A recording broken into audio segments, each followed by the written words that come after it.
안녕하세요. 오늘 여러분과 함께 깊이 파고들 주제는 생명은 왜 어떻게 DNA에 정보를 담게 되었는가 하는 점입니다. 보내주신 자료들을 보면 생명의 본질 자체를 정보 처리 과정으로 보고 왜 하필 DNA가 그 핵심 매체가 되었는지 그 이유를 파헤치고 있더라고요. 특히 이민섭 작가의 호모 헌드레드 게놈 컴퍼스 같은 자료는 유전 정보 관점에서 사회 현상이나 기술 발달까지 이해하려는 그런 시도도 보여주고요. 네, 아주 근본적이면서도 정말 흥미로운 질문이죠. 이게 단순히 분자 이야기가 아니고요. 생명이 정보를 통해서 어떻게 자신을 복제하고 유지해 왔는지 그 선택의 과정을 들여다보는 거니까요. 자료들은 이 과정을 그 단순 화학 반응이 아니라 정보 시스템의 진화 이렇게 설명하고 있습니다. 시작은 역시 원시 지구의 혼돈 상태였겠죠. 자료에 따르면 진짜 생명의 불꽃이 튀려면 단순한 화학 반응 이상, 그러니까 복제 가능한 정보 분자가 꼭 필요했다고 합니다. 그 초기 후보로 RNA가 유력했다고요. 이른바 RNA 세계 가설, 이거 맞죠? 맞습니다. RNA는 유전 정보 저장도 하고 또 효소 역할, 그러니까 촉매 역할까지 동시에 할 수 있었어요. 그래서 초기 생명체 후보로 아주 유력했죠. 하지만 이게 치명적인 약점이 있었는데 불안정하다는 거였습니다. 정보가 쉽게 손상되거나 변형될 수 있었거든요. 장기적인 관점에서 보면 좀 더 안정적인 정보 저장고가 필요했던 거죠. 아, 그래서 등장한 것이 바로 DNA군요. 자료들을 보니까 DNA가 선택된 결정적인 이유들을 딱 제시하고 있네요. 우선 그 이중나선 구조 자체의 안정성이 RNA보다 훨씬 뛰어나고. 네네. 또 AT, GC라는 그 명확한 염기상 규칙 덕분에 정보 복제가 훨씬 정확하고 쉽다는 거죠. 그렇죠. DNA의 안정성은 정보를 여러 세대에 걸쳐서 보존하는 데 정말 필수적이었습니다. 동시에 이게 완벽한 복제만 하는 게 아니라 가끔 발생하는 오류, 그러니까 돌연변이를 허용했어요. 그러면서 변화 가능성도 확보한 거죠. 이 안정 속의 변화야말로 진화의 핵심 동력이었습니다. 이민섭 작가도 강조하듯이 유전 정보랑 환경의 상호작용, 즉 후성 유전학적 변화까지 고려하면 생명의 정보 시스템은 훨씬 더 역동적이고요. 정보 저장 능력도 정말 놀랍습니다.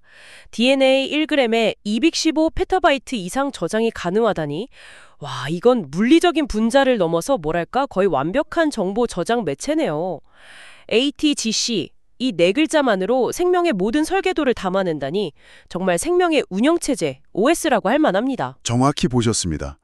4개의 염기, 이걸 3개씩 묶어서 아미노산을 지정하는 코돈 시스템은 아주 간결하면서도 거의 무한한 정보 조합을 가능하게 만들죠. 생명의 그 복잡성과 다양성은 바로 이 효율적인 정보 압축과 처리 능력 덕분이라고 할 수 있습니다. 자료 중 일부는 이런 정보 처리 능력 자체가 생명활동의 본질이다, 이렇게 주장하기도 하고요. 여기서 이제 좀 더 깊은 질문이 나오는데요. 왜 생명은 외부 환경을 학습하고 기억하는 그런 방식이 아니라 DNA라는 이 물리적 매체의 정보를 내장하는 길을 택했을까요? 여기에 대해서 자료들이 아주 흥미로운 관점을 제시합니다.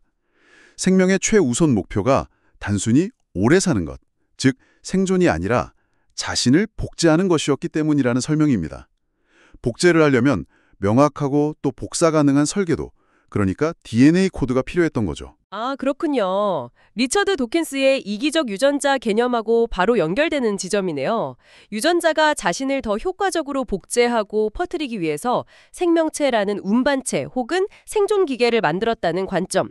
결국 생명체는 DNA 정보를 실행하는 아주 정교한 생화학적 기계, 그런 셈이네요. 맞습니다.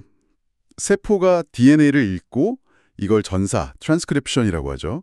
그리고 단백질을 만들어내는 번역, 트랜슬레이션 과정 전체가 바로 정보 처리 과정인 겁니다. 그러니까 유전자의 관점에서 보면 우리는 DNA 정보를 실행하고 다음 세대로 전달하는 역할을 하는 거죠. 이민석 작가의 시각처럼 이런 유전적 기반 위에서 인간의 사회활동이나 기술 개발 같은 복잡한 현상들도 일종의 정보 확장 및 처리 과정으로 이해해 볼 수도 있는 거고요. 결국 DNA는 단순한 화학 물질이 아니라 안정성, 복제 효율성, 그리고 진화적 유연성이라는 이 까다로운 조건들을 다 만족시킨 자연의 정말 놀라운 정보 솔루션이었네요. 생명 현상 전체를 정보 처리 시스템으로 바라보는 관점, 이게 참 신선합니다. 네, 그리고 이제 인간은 그 정보 시스템의 코드를 읽고 쓰고 심지어 편집하는 단계에 이르렀습니다. 유전체 분석 기술이 발달하면서 우리가 누구인지, 어디서 왔는지에 대한 이해가 근본적으로 바뀌고 있죠. 어떻게 보면 생명 정보가 스스로를 이해하기 시작한 거라고 할 수 있습니다. 네, 맞아요. 생명이 스스로를 이해하고 어쩌면 재설계할 수도 있는 그런 시대를 맞이하고 있다는 거죠. 오늘 살펴본 자료들의 마지막 질문이 참 깊은 여운을 남기는데요. 여러분께도 이 질문을 던지면서 마무리할까 합니다. 우리는 이제 정보를 이해하고 편집할 수 있는 생명체다. 그렇다면 우리는 어떤 정보를 선택하고 다음 세대에 남길 것인가? 한번 곱씹어 볼 만한 질문이라고 생각합니다.